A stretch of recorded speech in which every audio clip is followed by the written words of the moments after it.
Simply said, be content, be full, wake up and already be ready. Waking up and knowing everything you need, here it is. Should I not do the things that are available today? Should I not go on the beach if I like to go on the beach? Buy a nice car if I like to buy a nice car? Jump from the parachute if I like to jump? I didn't say that. What I'm saying is, if your satisfaction about life, your fullness of life is dependent on these things, then it's a problem, because they will not be available to you at all times. When I set myself a goal that I really want to have, I have no doubt about it. I only need to have patience. I need to be clear and calm to really figure out the proper plans, how to do. And then, meanwhile, there is no doubt in that sense, because I feel if I really want something, the energy must be there. My mind must be there. If my mind is there, my energy is there. And there we have sometimes these nice Asian sayings. Whatever is important to you, where your heart is, there is the mind. Where the mind is, so where the intention is, there is the energy. Where the energy is, there's the creation. So, if your heart is hanging on something, but your actions are doing something else, that just means your energy and what your heart really wants, they are not merging at all. So the universe doesn't know, what do you want? What should the universe give you now? So for me, it's all about alignment. What I feel inside aligns with what I talk, it aligns with what I think, it aligns with what my actions do, it aligns optimally with the proper circumstances. And when everything is aligned, then the energy can just flow. Then it just flows and it just happens. Everybody, no matter where they are, is able to transform something about himself or herself. It's just about the methods and the understanding that, first of all, it's possible. Second of all, there are methods how to do it. And third of all, you don't need to wait for anybody to come into your life in order to start it. So the message is, there is a big part that you have in your own hands. And there's a big other part you don't have in your hands. Mm-hmm. And I'm just saying, maybe it would be good to focus your energy into the things that are 100% based on your own energies and your own actions. Yeah. In Buddhist teaching, number one is about you yourself become suffer-free, first of all, for yourself. And second one is develop the compassion to help other people, other beings, not just humans, to get along the same path for personal liberation. So why is that compassion so important? Because ultimately we are connected. Simple expressed, it's like this in this room right now. We are like 5 people. Now just imagine this room would be locked and we have a limited amount of food, a limited amount of drinks. So if I would now just say, okay, good, I will just take everything to me. So as long as I survive, it's all good. You all can suffer. Automatically has caused conflict.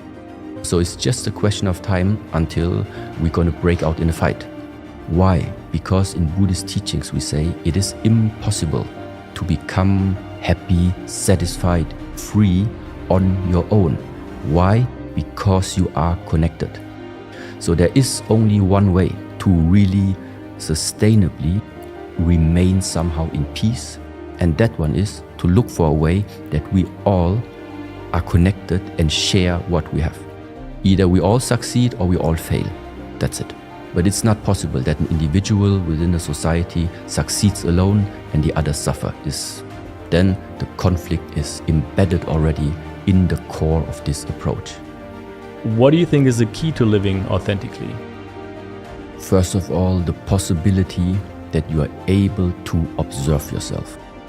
If you can't see yourself, if you cannot observe your own actions, observe what is it that's going on the mind, then it's really difficult to make a differentiation between are you authentic now or are you not? Yeah?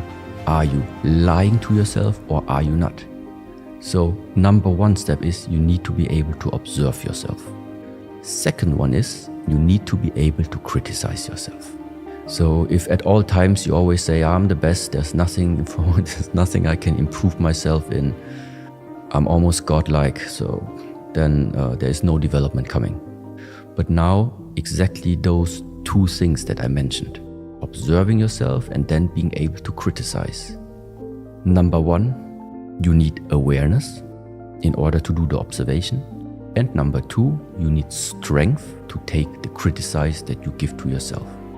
Awareness and strength.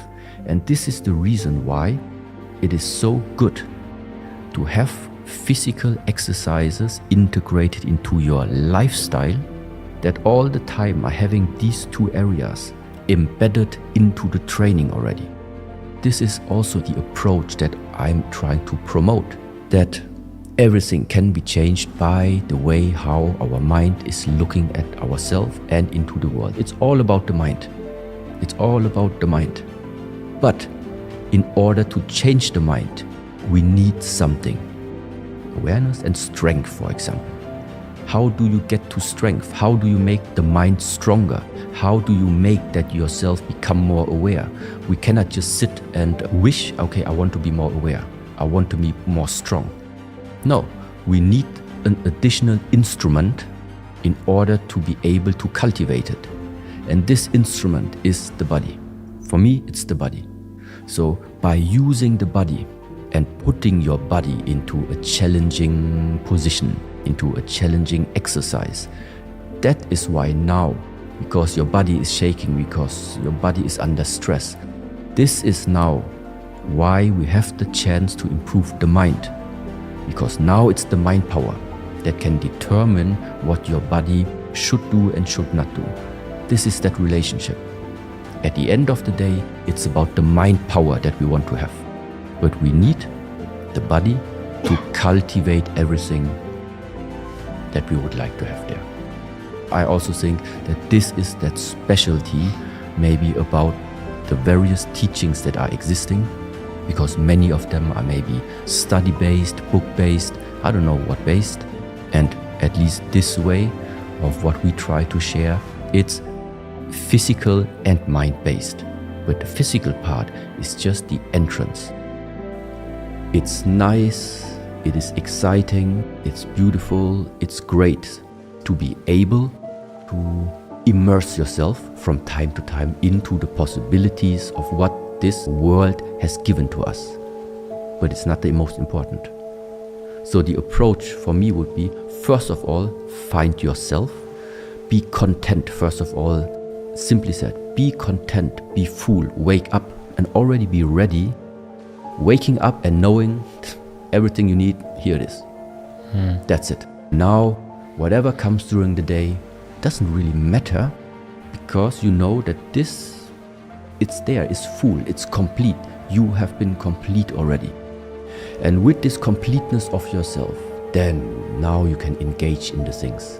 You can enjoy your time. That is not a problem, because you know already the basics or the foundation of your life. It's here. It's stable. It's stable. It's solid. You cannot shake it. It's there. But then now, going here, going there, doing this, doing that, is all not a problem. So that is also the misinterpretation that people say, yeah, so should I not do the things that are available today? Should I not go on the beach if I like to go on the beach? Buy a nice car if I like to buy a nice car? Jump from the parachute if I like to jump? I didn't say that. What I'm saying is, if your satisfaction about life, your fullness of life is dependent on these things, then it's a problem, because they will not be available to you at all times. The availability of these things is not because of what you want, it's because of how the circumstances are.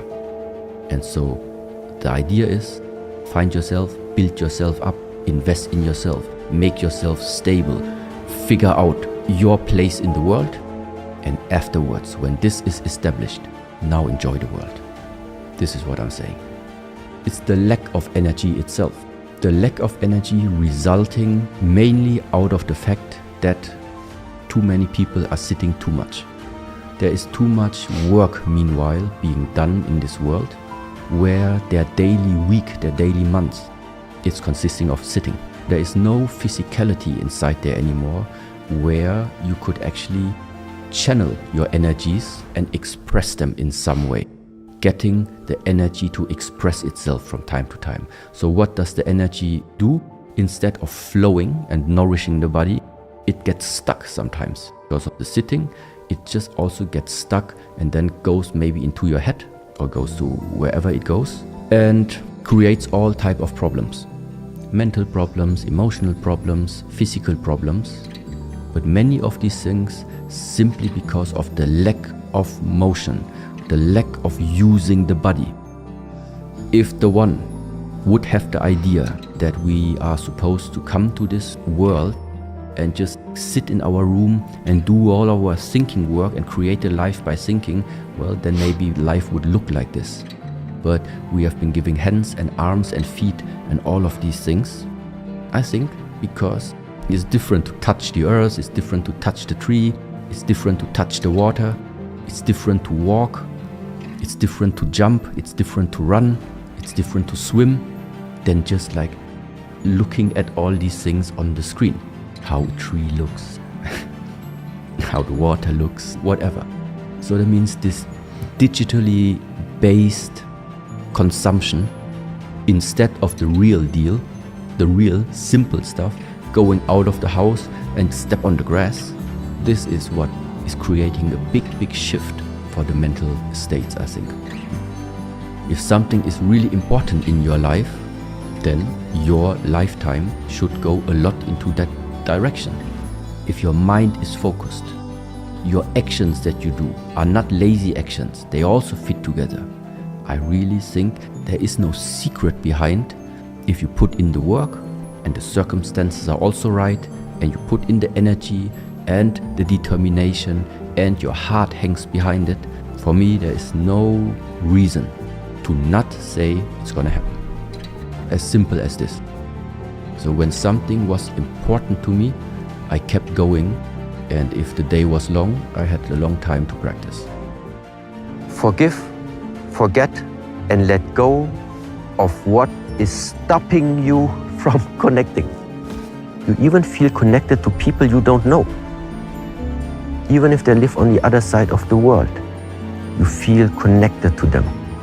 It expands from the center and embraces everything, which means it's everywhere. How do you know that the person has compassion? How do you know you have compassion?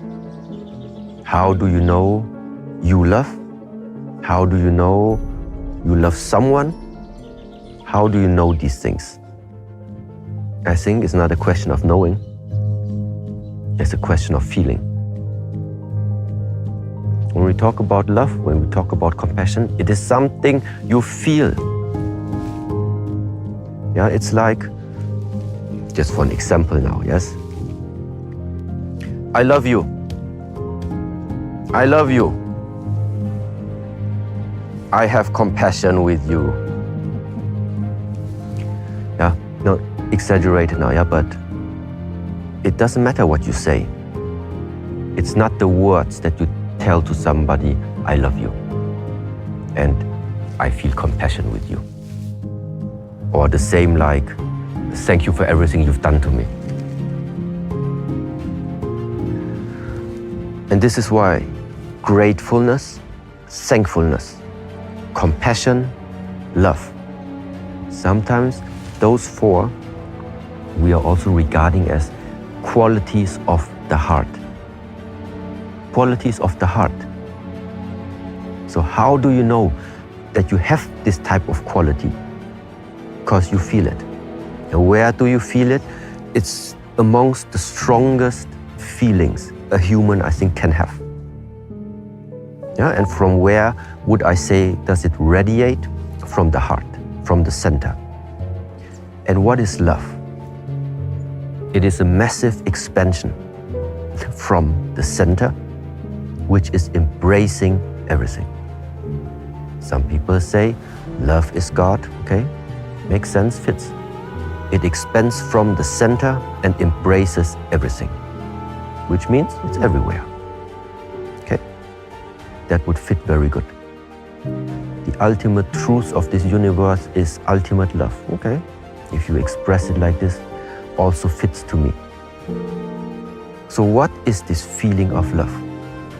You feel connected to humans, you feel connected to this place, you feel connected to the nature, you even feel connected to people you don't know. Even if they live on the other side of the world, you feel connected to them. You feel that on the earth we are connected, you feel in our solar system we are connected. You even feel, in case there would be some type of beings on the Mars, you even feel for them. Because the connection doesn't end. And as long as this expression of love, if you talk about the type of love which is still excluding anything, anyone, I would maybe find another word for it. But this is not the one where I think is related to that quality that you're supposed to develop in your heart. Yeah? So on the one side, it's this very deep and strong feeling of connectivity to everything. And this is the one thing. And now because you're connected and you see somebody is crying there, and you see somebody is suffering there, and you see somebody has a hard time, it doesn't matter because of what. You feel also something inside this connectivity where you would actually like to raise all of them up to get out of that state where you see them in. So in this now, how I would express in simple terms what compassion is about and why they are so closely related. First, you are connected because you're connected. Now you feel more. These are those two. And now how does now in those constellation does forgiveness, forgive, let go. Yeah? How does this in the way fit in? Well, forgive, let go, forget. Forget about what? Let go of what? Forgive, forget, and let go of what is stopping you from connecting. What is stopping me from connecting? Watching through the world only through this body. This is what stops you from connecting. Thinking that this is everything that matters. You yourself are stopping you from connecting. The more I think this complete life, this complete universe is only about you, the less you're connected. It's about know where you are standing. Know where you're standing. Accept the way, accept the difficulties, accept the limitations, accept the pain, accept the things you could not do on the first day. Feel inside yourself, I definitely have problem with stretching. I have problem with stamina. I have problem with running. Now I have problem with push-ups. Doesn't matter what. First day is realize where you are standing. And after realize where you're standing, accept it for yourself. Accept it for yourself that at the moment it's like this. No need to find excuses or anything to talk you out of it. You're not good enough in this area, okay? Then at the moment, if I compare myself to others, it's true. This is how it is at the moment. So number one. So why is it important? That first of all, you must accept the situation where you're in and must see really where you are standing. Because if this first initial starting point is already wrong, whoever is going to support you and try to give you guidance, he doesn't know in which direction he should put you, because he doesn't know where you are standing.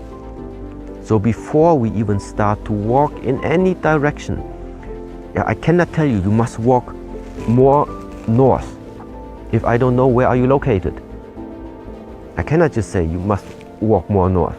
To another person, I say, okay, but you my friend, you must walk more south. Because he is from another starting point than you.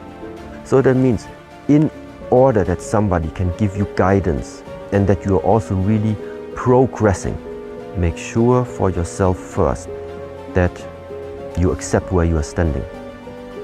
You accept all the mistakes that you have done until now, and you accept the consequences that you need to live with at the moment based on everything that in the past maybe you did that you regret. Make it one time, make it become really strong, start crying, whatsoever. So many ways of releasing this. Yeah?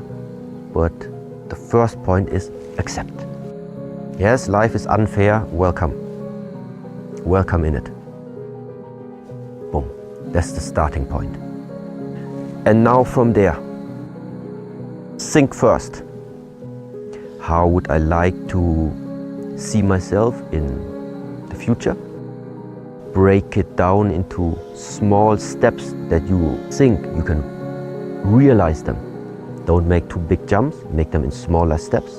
And every day, ask yourself, the way how I am behaving right now, the things that I am doing right now, are they going to bring me here where I wanted to go actually just 1 week ago when I made the plan? And when you say, no, at the moment it's not bringing me there, change it. Yeah? If there is something that is in our hands, it is the way of paying attention to this type of approach. You don't know where you're going to end.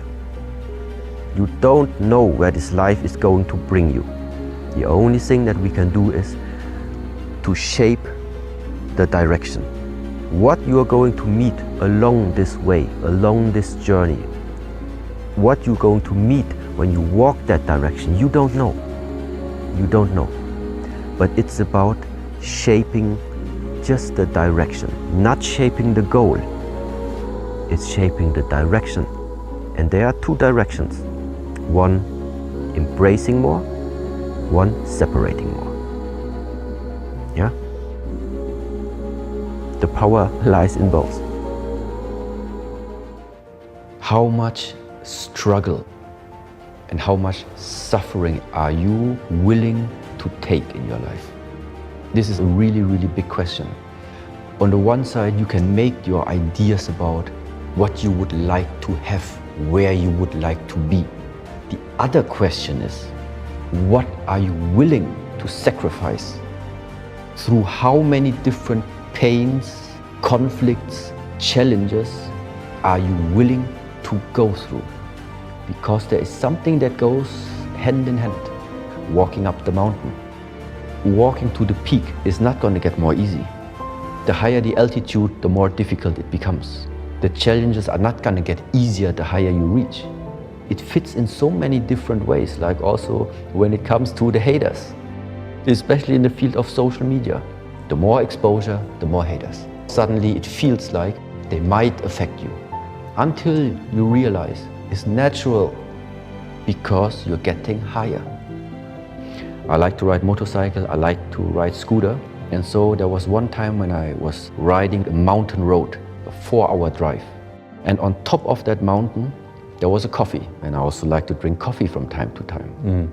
After riding the bike there, looking forward to have like the first coffee at half of the journey.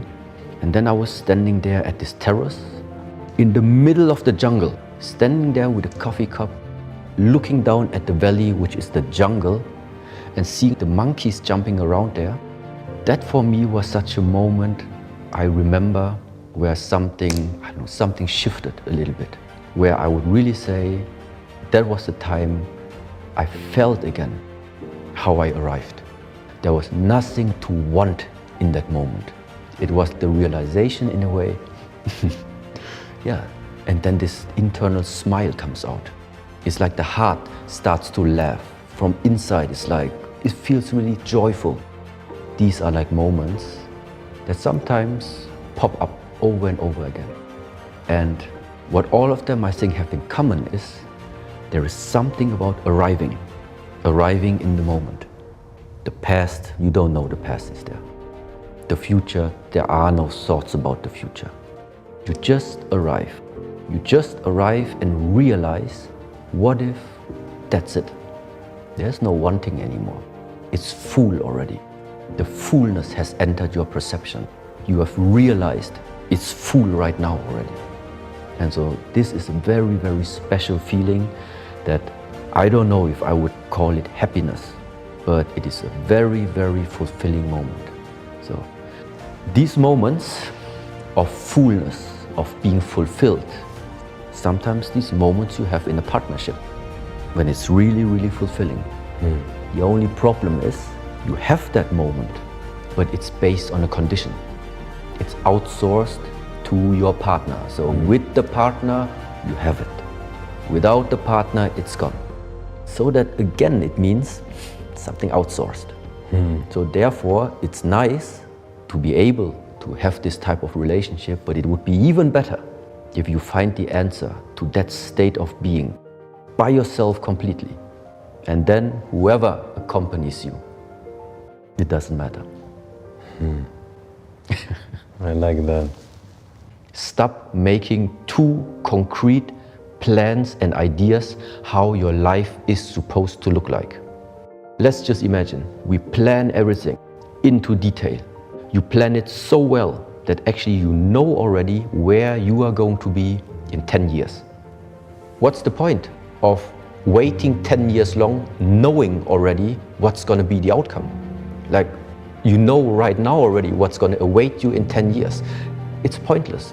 There is something completely missing that we humans are able to tap into. And this means sometimes that spontaneous things is what is adding the salt, that is adding the spices into it. If everything would be planned, let's put it like this, it's boring. I think it is the balance, a personal balance, or people need to find for themselves about, I am determined, I commit to something, I give my life a direction. Let's put it like this. You give a direction, but what appears along the way, walking towards the direction, this is you're open to. It's a kind of combination. It's not that you like freely float around in all directions, no. You are committed, you have a goal, that one is fine. But along this way, there is still something about spontaneity, there's still something about being able to adapt, being flexible, and also to sometimes immerse yourself into something that inside of your plan just wasn't there at the point of planning. Is that structure and the pattern of you are never enough of where you are. There is always something more. There was a time we had no mobile phones. It came out, of course there was time we wanted to have it. We did everything, we went to work, we earned the money, you got it. You got it, it didn't last. You looked for the next thing for achieving. You look for the next trophy to get again. You got the trophy, not enough. It's going to collect dust, you need the next one. So there I see there is a pattern. The pattern of how to spend your lifetime running after achievements and running after trophies that at the end of the day going to collect dust. You're going to not take them with you wherever you're going to go when you pass away. So very quickly for me, I said, it's maybe part of how you can spend your lifetime is not fulfilling. And this is the moment where then maybe some people talk about spirituality, a higher sense, a purpose. This is where then it came to me, where I started asking myself questions. What is it essentially I would like to do with this lifetime that has been given to me? It's not about knowing. It's not about knowing there are patterns. It's not about knowing this is good, this is bad. It's about, you know it, what you're going to do with it. What is your human expression with the knowledge that you have just attained in this lifetime? Everybody knows smoking too much is not good. What you gonna do with it? And this is where this practice comes in. Because it's hard, we need to practice. Because you cannot just like jump in the ocean and then start swimming. If you've never done it before, you're just gonna drown. So what you're gonna do? Step by step, train, practice, grow in confidence, grow in skill. And what's the advantage of it? A big threat is being taken off from your life. A big threat of just like going in the ocean and drowning. Instead of drowning even, you will start to realize how nice it probably even is to simply be in the wide, wide ocean, free. There's something special about it, but only if you have the skill. Without skill, it's like deadly. It's not the ocean that is the danger. The danger is that you are putting yourself in situations, into life, without proper skills. How much real energy, real effort, real discipline have you put into your daily life in order to get to those 100 push-ups? And this is the whole idea about what is it? Skill. You don't get skill as a present in this lifetime. You might get a talent, you might have a gift coming to this world, maybe from your parents, maybe from another source. You are gifted with something. But if you don't cultivate that gift on a regular basis, even that gift will just dissolve. And therefore, skill means there is some continuity to it, and there is the conscious investment of going through hardship. Because why can't you do the 100? Because you have never forced yourself pushing through your limits. When your muscles started hurting, you already stopped.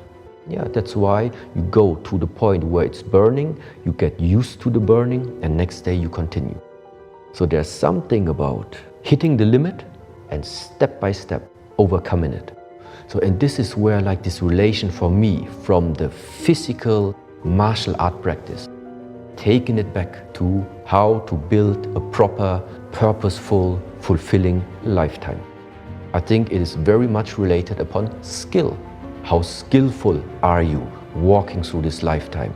And the more skillful you are, the more beautiful, the more easy, the more playful, the more enjoyable you can walk through it.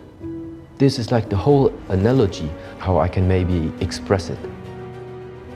If you want to go deep in something, time is necessary in how much you're spending with something, but at the same time, it's also your ability to observe. I also witness quite a lot like feeling inside the people. The mind sometimes I feel is not there. They are physically at a very beautiful place. Physically they are there, but the mind seems absent. Because apparently the mind and the body is nothing which naturally is regarded as being together. And this is the result of why? Because sometimes of the system. Because you continuously look and search for something which is not here right now. So what does it mean? It means body is here, but your mind is looking for something.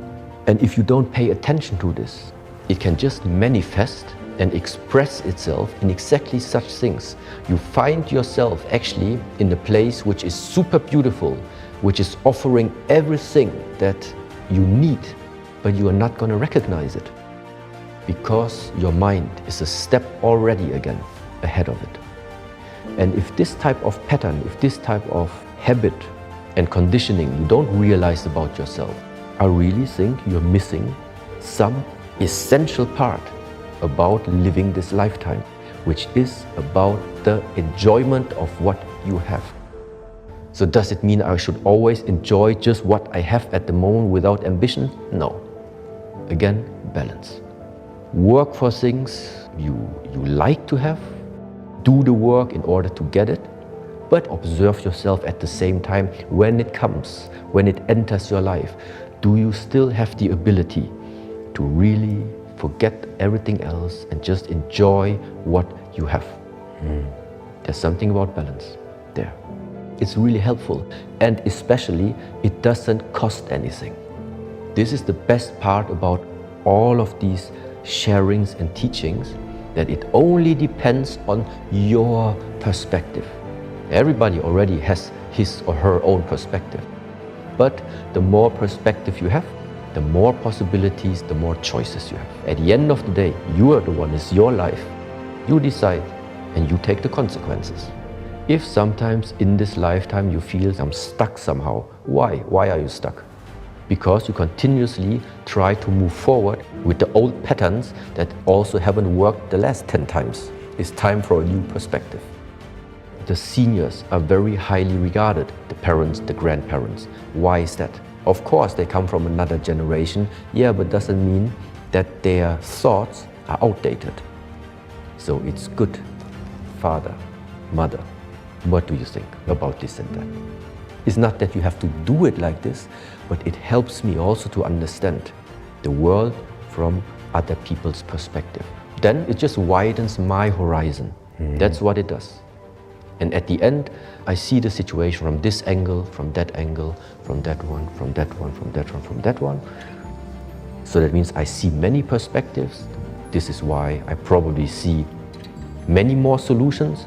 And then at the end, I choose the one which I think is appropriate for what I can do and also which consequences, and they will come.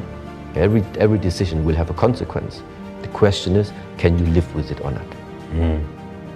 This is also like, is it good or is it bad to do this and that? I don't think about good or bad. Nothing is ultimately good and nothing is ultimately bad.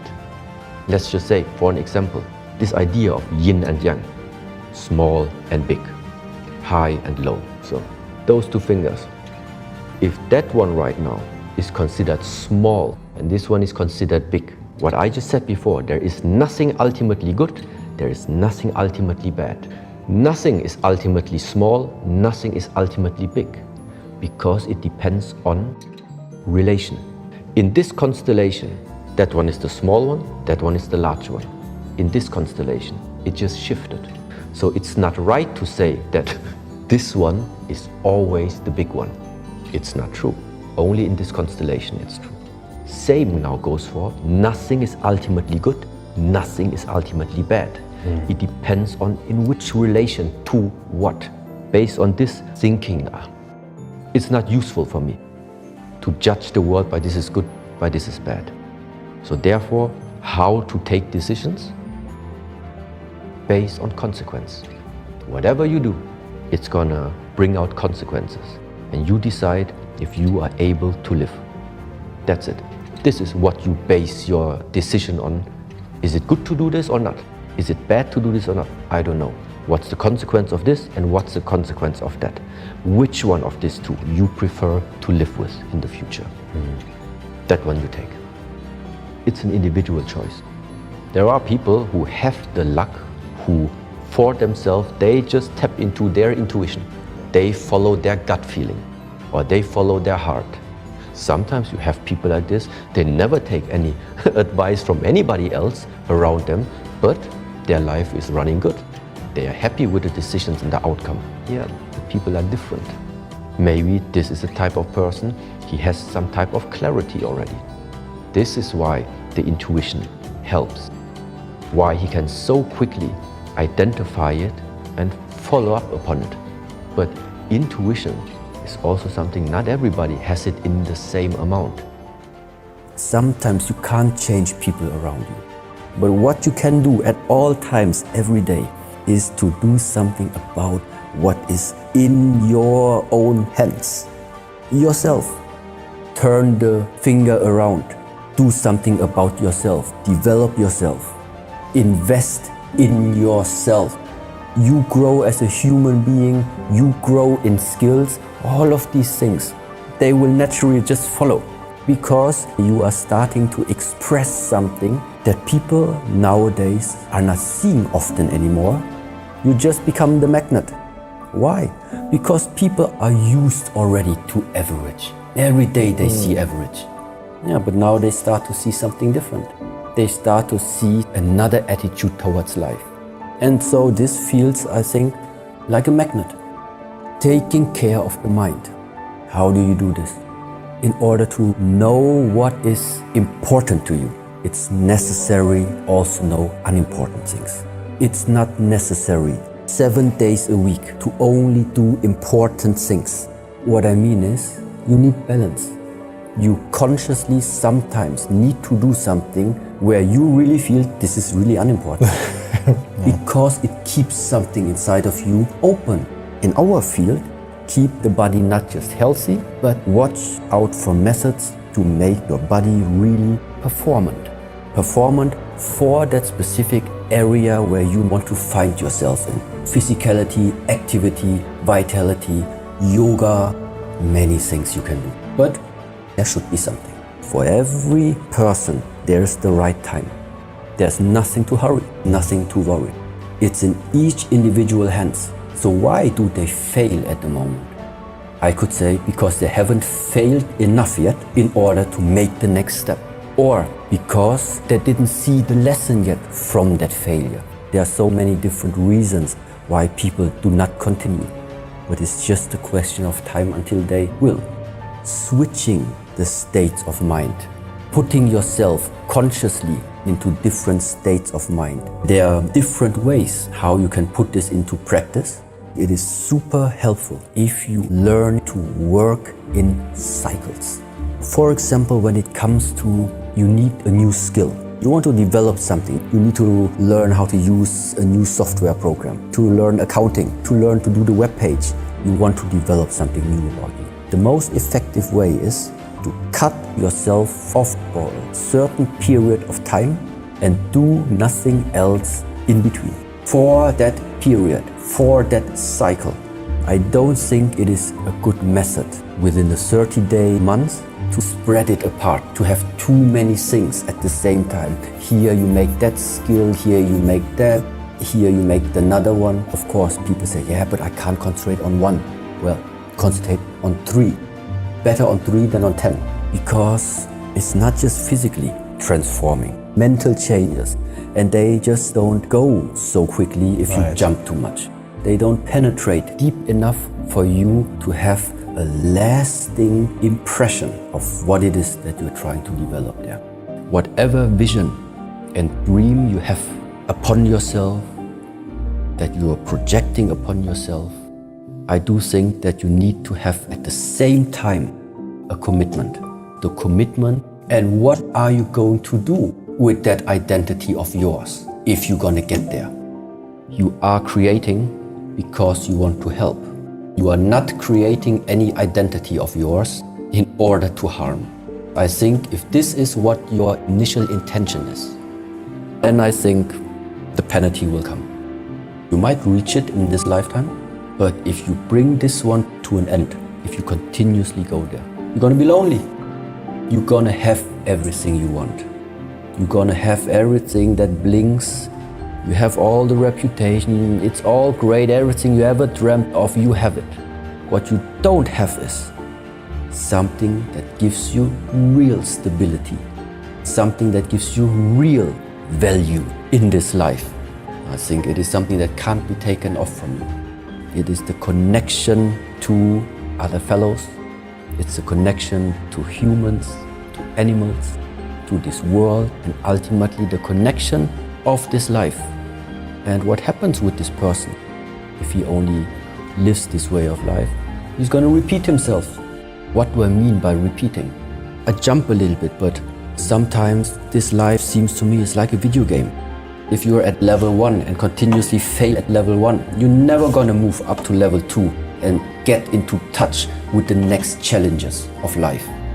So if somebody is still stuck on the material level of wanting this and that, so really materialistic, this is really the basic plane. This is like level 1. Sometimes it's necessary, you need to have it first. And then your relationship towards these things starts to shift. And suddenly you find yourself that now it's not these things anymore that start to matter to you. Now suddenly, since you're in level 2, now you're starting to ask yourself, okay, now it's not material things anymore, but I love my wife, I love my husband, I love my children, I love my dog, I love the jobs, I love my employees, but they are getting sick, they are starting to die away. This is now starting in level 2 to trouble you.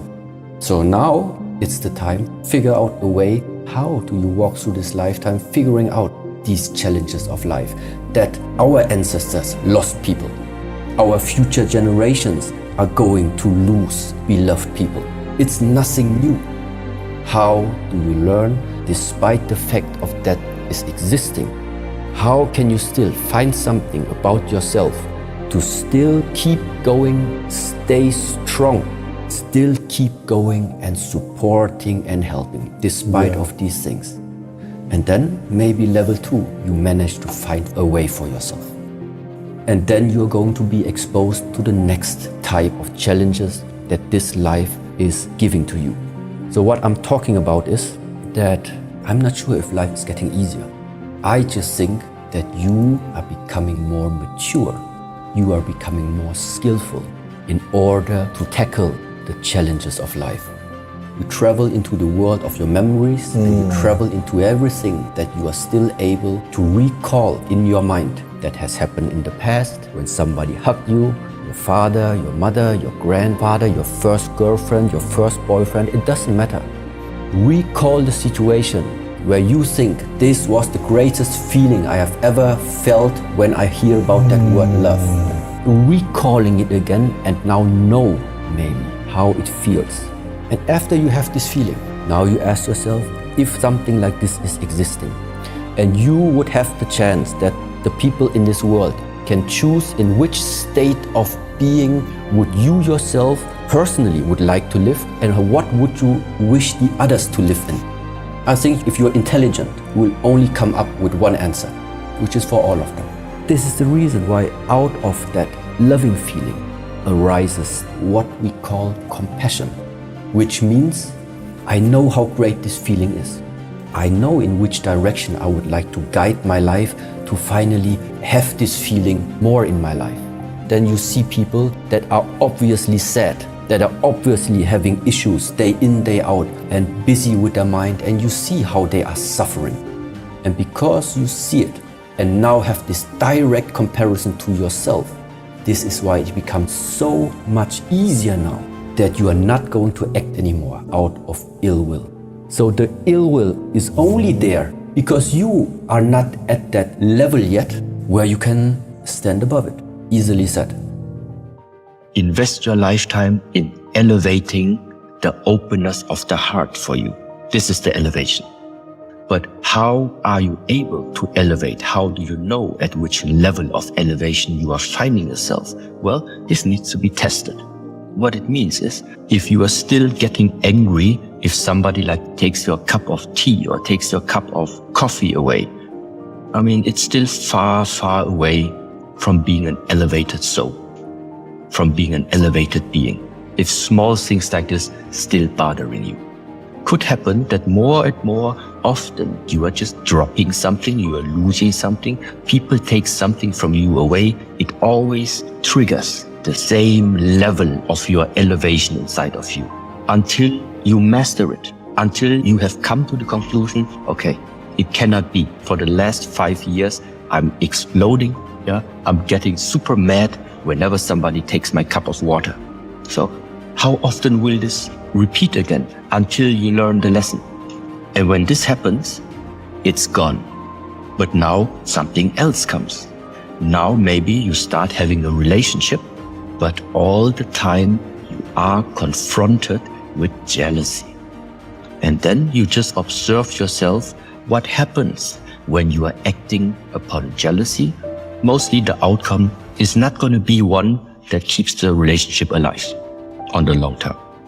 So if jealousy is a problem that you carry from one relationship to the next, to the next, to the next, and then one day you are wondering, why are you not able to keep up a relationship? Well, this is another type of challenge. It's another type that tries to trigger how much are you internally elevated, evolved, how much have you matured, have you grown inside of yourself. And the amount of tests, the amount of challenges, they are infinite ways how to test you. But one thing always stays the same. You need to find a way to overcome them. The only thing I realize is that I can be in two different states of the mind. I can be continuously being mind-based, and whatever comes on my mind, this is what I am acting upon. Whatever comes to my mind, I'm going to act on it. So just right now, if I feel like, oh, I'm hungry, so then I'll follow up on that thought. I'm hungry, so that means I have to stand up, I walk somewhere, grab something to eat, come back here, eat. But another way, another state of the mind is simply that right now, for example, I'm talking with you, and of course I can observe myself how maybe sometimes thoughts are popping up. The difference right now is that I am first of all not directly identifying with any of them. I know they have popped up, but they just have no relevance at the moment for the fact of that I'm speaking with you.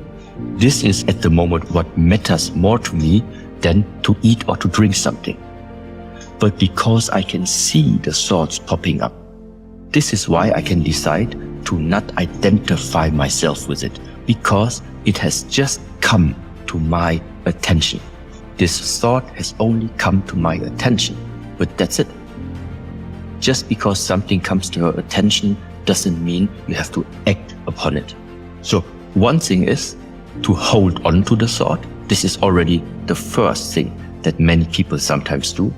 A thought comes up and you actively actually